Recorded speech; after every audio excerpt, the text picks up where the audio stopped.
recupero porta. Posso fare questo? O è meglio fare questo? Corro visualizzando. Senza dal centro c'è un motivo, io devo lavorare in diagonale.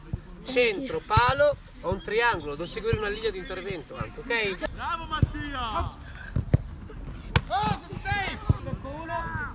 Dove? Oh! Sì! Buonissima! Sì. 1, 2, giù a terra 3. Corro verso il centro, devi andare sulla riga.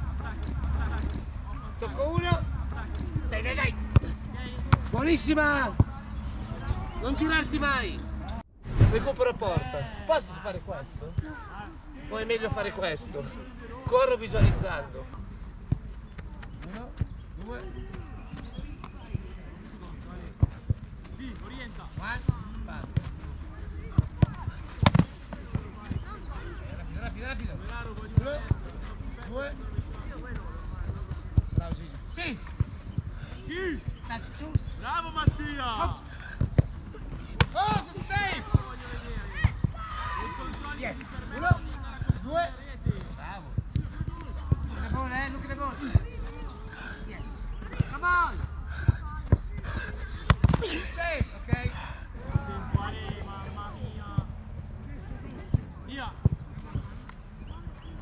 Look at the ball. No, please. Sorry. Don't run to this side. Okay, don't run this side. This.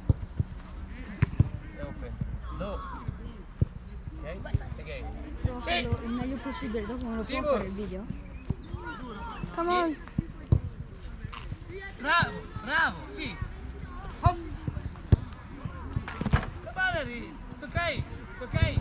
Uno, alza la palla qua, Corro visualizzando, apro il corpo, riga, tocco uno. Dove?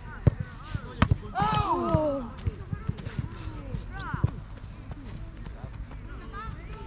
Alzo. Tocco due. Ok, stop. Testa avanti, qualche gol ce l'ho. Bravo! L'ultima! Sbagliato. Deve partire dal centro. Dai! Tocco 3. Devi andare in centro sempre.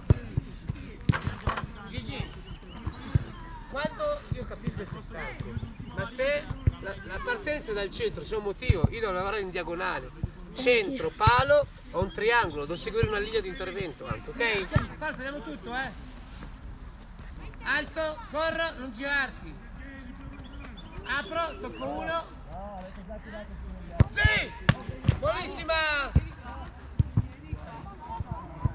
Poi da solo, Due mani avanti, alzo la palla.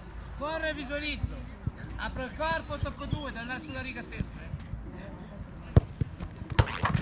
E con due, dai che va bene, dai.